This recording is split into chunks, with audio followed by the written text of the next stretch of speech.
Hello students. आज हम लोग बात करेंगे कि कोटा में इतने सुसाइड हो क्यों रहे हैं। लास्ट ईयर मैंने भी लास्ट का डाटा देखा है तो 8 मंथ्स में बच्चों यहाँ पर कोटा में 23 सुसाइड्स हुए हैं, जो कि कोटा के लिए अच्छी बात नहीं है।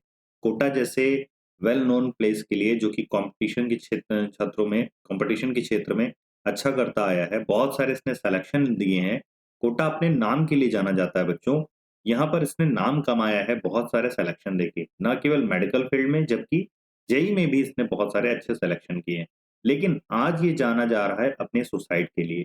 तो मिलकर के बात करते हैं, आप भी कुछ सोचिए समाधान, और हम भी सोच रहे हैं कि इसके कारण क्या हो सकते हैं और क्या फैक्टर हैं जो इन्हेंस कर रहे हैं।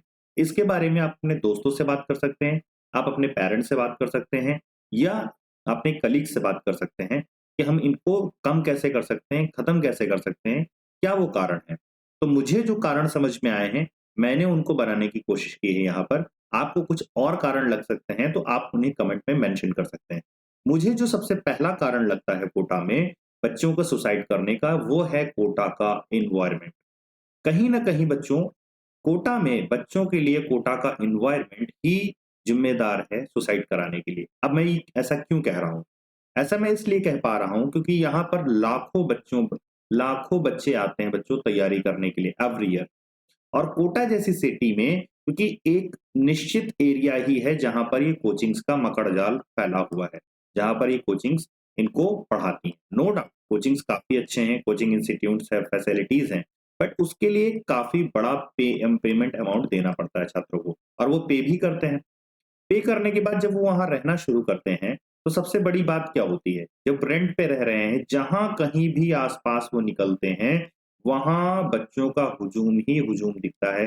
पढ़ने वाले बच्चे दिखते हैं, पढ़ाई में स्ट्रेस में डूबते हुए बच्चों को ही वो देखते हैं, जो कि उनके माइंड पे एक पॉजिटिव इम्पैक्ट न डाल कर के कहीं न कहीं आवश्यकता से अधिक भार पढ़ाई का नेगेटिव इम्पैक्ट डाल देता है। देखिए, तो अगर पढ़ाई एक लिमिटेड आवर की हो रही होगी, तो वो पॉजिटिव एनहांस करेगी, पॉजिटिव माइंड बनाएगी कि मेरे को भी पढ़ना है, मेरे को भी करना है।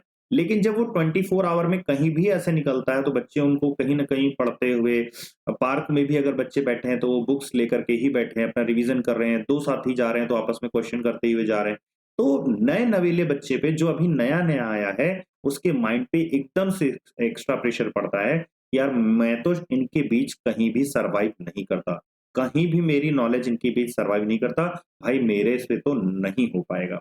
और मेरे से तो नहीं हो पाएगा ये वाली बात जो मन में बैठती है, फिर उसके बाद और प्रेशर आते हैं कि पापा ने तो कर्ज ले रखा है, बैंक से लोन ले रखा है, पापा ने अब तो अपनी ज़मीन गिरवी कर रखी है, मम्मी ने अपने गहने गिरवी कर रखे हैं, या अनदर सोर्स से भी कैसे भी पैसा आया है और मुझे यहाँ पढ़ने के लिए भेजा है, अब मैं क्या कर सकता हूँ? मैं स्किप भी नहीं कर सकता हूँ, वो बात भी नहीं कर पा रहा होता है, अपने मम्मी-पापा को भी नहीं बता पा रहा होता है। तो पहला फैक्टर है कि एनवायरनमेंट। एनवायरनमेंट में मैंने क्या बताया कि यहाँ जो बच्चे आते हैं, कोटा में जो बच्चों का हुजूम है, कहीं न कहीं वो नेगेटिव इम्पैक्ट डाल रहा है। अब दूसरा कारण चलते हैं। दूसरा कारण है बच्चों, कोटा में भेजने वाले पेरेंट्स का प्रेशर। अब पेरेंट्स का प्रेशर किस तरीके से सुसाइड के लिए ज़िम्मेदार है, वो समझिएगा। पेरेंट्स ने अपने बच्चे की तुलना अपने रिश्तेदारों से कर ली, या दूसरी जो उसके पहले वाले ईयर में बच्चे सेलेक्ट हुए थे, उनका अखबारों में फ़ोटो आ गया, किसी की स्टोरी छप गई कि रिक्शा वाले की बच्ची ने कर लिया, ऑटो वाले की बच्चे ने कर लिया, पान की दुकान वाले के बच्चों ने कर लिया। तो पेरेंट्स के भी मन में ये बैठ जाता है कि जब ऑटो वाले, पान वाले इनके बच्चे निकल सकते हैं, तो हम तो हर फैसिलिटी देने के लिए चुकाने के लिए तैयार हैं। हम तो सब कुछ दे रहे हैं अपने बच्चों को, हमारा बच्चा क्यों नहीं नीट निकालेगा? तो पेरेंट्स ये इसके आगे सोच ही नहीं पाते, वो नीट सोचते हैं बट नीट की आगे की अप्रोच नहीं समझ पाते, और बच्चे पे डायरेक्ट डिसीजन लगाते हैं कि यस, इन्होंने नीट करके दिखाया है, आपको भी नीट क्रैक करना ही है। आप अपने बच्चे की कैपेबिलिटीज़ जानते हो, ना जानते हो, बट आपका बच्चा पेरेंट्स से मैं ये बात कहना चाहूँगा कि आपका बच्चा इन अपनी काबिलियत को बहुत अच्छे से जानता है। उसने 11th पास किया है, 12th पास किया है, हो सकता है इसको में कहीं डाउट हो, उसने ठीक से ना पढ़ाई की हो, उसको कहीं डाउट हो, तो उसको एक अटेम्प्ट आप अपने पास रख कर के ही करने दीजिए। आप जहाँ जिस लोकल एरिया में रह रहे हैं, वहाँ आस-पास, या आजकल नए-नए प्लेटफ़ॉर्म चल रहे हैं यूट्यूब वगैरह पे, उन पे तैयारी करके एक साल अपने पास रख कर के उसको तैयारी करके देखिए। कि वो कितने पानी में है, कितने मार्क्स ला पा रहा है, उसे कैसा फ़ील हो रहा है, कि वो नीट क्रैक भी कर पाएगा कि नहीं, कि आप केवल प्रेशर पे जाकर के कोटा में रुक करके उसे नीट करना है। तो पेरेंट के प्रेशर के कारण वो कोटा में आता है, कोटा में उसका मन नहीं लगता, लेकिन उसे पता है कि पेरेंट्स की बहुत इच्छा है, पेरेंट्स ने कर्ज़ ले रखा है, अब मैं गाँव कैसे जाऊँगा, मैं पेरेंट्स को मुँह क्या दिखाऊँगा? तो ये दूसरा कारण है बच्चों का पेरेंट्स का प्रेशर, लेकिन ये इकलौता नहीं है, ठीक है ना? मैंने इसे सेकंड नंबर पे रखा है कि पेरेंट्स का प्रेशर जो है, बच्चे को ना समझ पाना, बच्चे की कैपेबिलिटीज़ को ना समझ पाना और उस पे एक्स्ट्रा बर्डन लादना, अपनी डिज़ायर्स को थोपना, ये सेकंड रीज़न हो सकता है। तीसरा रीज़न मैंने देखा यहाँ पे, तीसरा रीज़न जो है कोटा में जाकर के आता है बच्चों के साथ फिज़िकल। उनका फिज़िकल मूवमेंट एकदम से डाउन हो जाता है। अपने घर पे रहते हैं, वो खेलते हैं, कूदते हैं, एक्स्ट्रा करिकुलर एक्टिविटीज़ करते रहते हैं, पढ़ाई के अलावा भी और भी कुछ करते रहते हैं। लेकिन कोटा में इतना समय नहीं होता है। कम से कम आपको 8 से 10 घंटे की क्लासेस करनी पड़ती हैं, 6 से 8 घंटे खुद पढ़ना पड़ता है और करीब-करीब 6 घंटे की नींद रहती है, बाकी बचे उसमें आपको आवर्स में अपने लिए जो आपकी गतिविधियाँ हैं, उसको आपको करना पड़ता है। नहाना-धोना, अपने कपड़े धुलना, अपने रूम को साफ करना, ये सब कुछ करने में ही दिन निकल जाता है। फिज़िकल एक्टिविटी आपकी ज़्यादा नहीं हो पाती है। हाँ, इतना हो सकता है कि अगर आपका इंस्टीट्यूट दूर है, तो आप साइकिल से चले जाते हैं, इतना है। लेकिन खेल-कूद इन सब से आप दूर हो जाते हैं पूरे साल भर के लिए और कहीं न कहीं खेल-कूद से दूर होकर के ये आपको लेज़ी बनाता है। आपके मेंटल लेवल को भी ये चीज़ फिज़िकल हेल्थ अफ़ेक्ट करती है। तो मेंटालिटी मजबूत नहीं होने पाती, जो कि एक फिज़िकल कारण भी ये भी है। तो मैं ये कहना चाहूँगा कि जो भी इंस्टीट्यूट अपने यहाँ चला रहे हैं कोचिंग, उनको हफ़्ते में 1 दिन कुछ ज़रूर ऐसा रखना चाहिए जिसमें फिज़िकल एक्टिविटीज़ कराई जाएँ। क्रिकेट हो जाए, वॉलीबॉल हो जाए, फुटबॉल हो जाए, इस तरीके के कॉम्पिटिशन करा कर के बच्चों को इस कॉम्पिटिशन के बोझ से निकालना होगा। कॉम्पिटिशन के बोझ में दब रहे हैं, दैट्स व्हाई ऐसा हो रहा है। चौथा रीज़न मैं मानता हूँ बच्चों की मेंटल स्टेट को। मेंटल स्टेट मतलब देखिए, बच्चे आए हैं अपने घर से दूर, उनके मम्मी-पापा वहाँ नहीं हैं। तो कुछ बच्चे अब इसमें हम ग्रुप बना सकते हैं, कुछ बच्चे इसमें से होम सिकनेस के उसमें होंगे। कई लोगों को होम सिकनेस की प्रॉब्लम होती है, घर से दूर होते हैं, डोपामाइन का सिक्रीशन डाउन हो जाता है, उन्हें अच्छा नहीं लगता है, डिप्रेस हो जाते हैं। तो कुछ बच्चे तो होम सिकनेस वाली प्रॉब्लम है।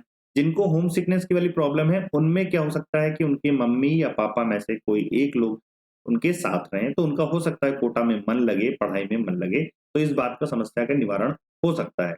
दूसरा क्या है कि कभी आपने कोचिंग की नहीं, ठीक है? आपने कभी भी कोचिंग इस लेवल की नहीं और आपने 11th-12th ऐसे ही पढ़ कर के एग्ज़ाम दे दिया, आपके एवरेज मार्क्स आ गए 75-80% मार्क्स लेकर के आप पास हो गए।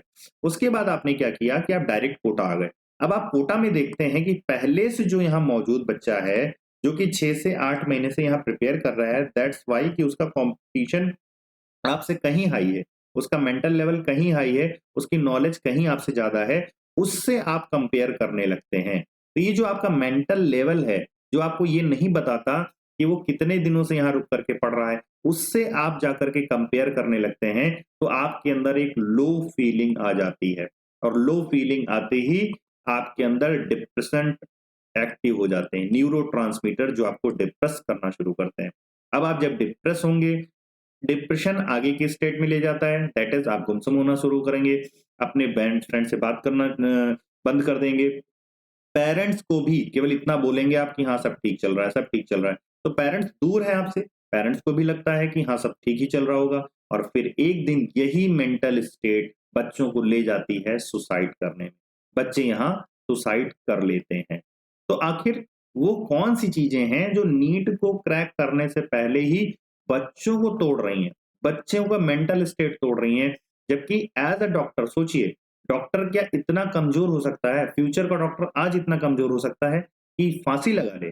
नहीं, मैं ऐसा उचित नहीं मानता। बिल्कुल ये उचित नहीं है, हमारे बच्चे कहीं से भी कमज़ोर नहीं हैं। बस इन 4 फैक्टर को मुझे लगता है सुधारने की ज़रूरत है। पहला है कोटा के एनवायरनमेंट में जो ये छात्रों का हुजूम है, इसको कैसे भी करके मैनेज किया जाए, जिससे अदर छात्र जो हैं, वो अफ़ेक्ट ना होने पाएँ। साथ ही साथ यहाँ पर मेंटल स्टेट उनके लिए पेरेंट्स का प्रेशर जो मैंने बात की कि पेरेंट का प्रेशर एक्स्ट्रा उनके ऊपर ना बनने पाए और पेरेंट का प्रेशर एक्स्ट्रा ये सब बनाने के लिए उनसे बात की जाए, पेरेंट्स से बात की जाए, बच्चे की कैपेबिलिटीज़ पे बात की जाए, बच्चों को कोचिंग में एडमिशन देने से पहले उनको एक विंडो पीरियड दे दिया जाए। विंडो पीरियड मतलब स्क्रीनिंग पीरियड, मान के चलिए कम से कम 1 से 2 वीक का विंडो पीरियड दे दिया जाए। उनको पढ़वा करके दिखा दिया जाए, 1 से 2 हफ्ते पढ़ लें, उनका मन लग रहा है तो ठीक है, मन नहीं लग रहा है, नहीं समझ में कॉन्सेप्ट आ रहा है, तो अपने घर जा सकते हैं। तो ये यहाँ पे कोचिंग संस्थानों को भी थोड़ा-सा फ्लेक्सिबल होना पड़ेगा। पूरे साल भर की फीस एक साथ या 2 बार में ले लेना और फिर पेरेंट्स के पास कुछ बचता नहीं है। एक-एक पैसा जोड़ करके वो अपने बच्चों को पढ़ाते हैं, तो कहीं न कहीं पेरेंट्स भी दिमागी स्तर से टूटते हैं और उसका असर भी बच्चों पे फिर अगेन आ जाता है प्रेशर का। तीसरी बात है फिज़िकल एक्टिविटी, जिन बच्चों का एडमिशन हो गया है, पढ़ रहे हैं, उनको फिज़िकल एक्टिविटी में ज़रूर इन्वॉल्व किया जाए। फिज़िकल गेम्स ज़रूर खिलवाए जाएँ। क्रिकेट, वॉलीबॉल, हॉकी, फुटबॉल जिसमें मन लगता है वो खिलवाया जाए। कम से कम हफ्ते में 2 दिन तो ऐसा ज़रूर किया जाए और उसमें कॉम्पिटिशन कराया जाए। तो हो सकता है जिन बच्चों का मन ठीक से नहीं लग रहा है, वो अपना खेल-कूद के साथ पढ़ाई में भी अच्छा कर सकते हैं। चौथी बात है मेंटालिटी को बदलने के लिए बच्चों को शुरुआत से ही इनकी काउंसलिंग की जाए। इनको बताया जाए कि आप अभी नए हैं, आप अपनी तुलना किससे करें, किससे ना करें। आप किसी से भी अपनी तुलना ना ही करें तो ज़्यादा अच्छा है। यहाँ क्लास में भी आप अपनी तुलना किसी से ना करें और कोटा में किसी अन्य छात्र से भी अपनी तुलना ना करें। आप यूनिक हैं, आपका सिलेक्शन होगा तो ठीक है और सिलेक्शन नहीं होगा तो हज़ारों ऑप्शन हैं। बायोलॉजी के साथ आपने 12th किया है, तो कोई एक ऑप्शन नहीं है।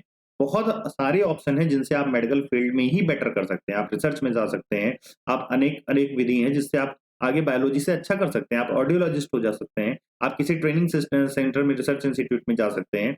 जेनेटिक इंजीनियरिंग के लिए अपार संभावनाएँ हैं, आज अच्छी कर रही है। तो ऐसी फील्ड्स हैं जिनके बारे में बच्चों को जानकारी दी जाए कि अगर आप नहीं भी डॉक्टर होंगे तो कोई बहुत बड़ी बात नहीं हो गई। देश में हज़ारों लाखों डॉक्टर हैं, बन रहे हैं और बनेंगे। लेकिन आपके डॉक्टर ना बनने से कोई बहुत बड़ी वो बात नहीं हो जाएगी। आप आगे भी अच्छा डॉक्टर से भी ज़्यादा अच्छा अर्न कर सकते हैं, अगर आप अभी अपने मेंटालिटी को सुधार लेते हैं। आप अपने मेंटल लेवल को स्ट्रॉन्ग कर लेते हैं, तो आप आगे अच्छा कर लेते हैं। तो मुझे ये 4 रीज़न लगे और 4 रीज़न्स पे मैंने अपनी बात रखी है। अगर आपको अदर कोई रीज़न इसके अलावा भी लगता है, तो उसको आप कमेंट में मेंशन कर सकते हैं और प्लीज़ हो सके तो ये वीडियो मेरा पेरेंट्स को ज़रूर पहुँचाइए, क्योंकि पेरेंट्स के लिए ये जानना ज़रूरी है कि वो अपने बच्चे को कोटा भेज रहे हैं, उनके बच्चे के अंदर क्या कैपेबिलिटीज़ हैं, क्या वो कोटा जा कर के नीट को क्रैक करने के लिए खुद से अपेक्षित है, अपने एक्सेप्टेंस रख रहा है कि मैं जाकर के नीट क्रैक करूँगा, वहाँ पे मैं पढ़ना चाहता हूँ। तो जो बच्चा स्वतः से स्फूर्ति रखता हो कि मैं सब कुछ कर लूँगा, मैं मैनेज करूँगा, मैं जाऊँगा, जो जिद कर रहा उसको कोटा भेजा जाए। अबे तो ऐसे बच्चे को नहीं जो पहले ही पैर खींच रहा हो कि मम्मी मुझे आपसे दूर रह करके नहीं पढ़ना या पापा मुझे आपसे दूर रह करके नहीं पढ़ना, ज़बरदस्ती उसके साथ ना की जाए। उसकी फील्ड को आप एक्सेप्ट करिए, कॉमर्स के साथ पढ़ना चाहता है, कॉमर्स के साथ पढ़ाइए, आर्ट्स के सब्जेक्ट के साथ पढ़ना चाहता है, आर्ट्स के साथ सब्जेक्ट के साथ पढ़ाइए, उसकी रुचि में अपनी रुचि को जगाइए। आप किसी अन्य बच्चे से उसकी तुलना ना करें, तुलना करना कभी-कभी भारी पड़ सकता है। तो इस वीडियो में बस इतना ही, मिलते हैं किसी नेक्स्ट वीडियो में।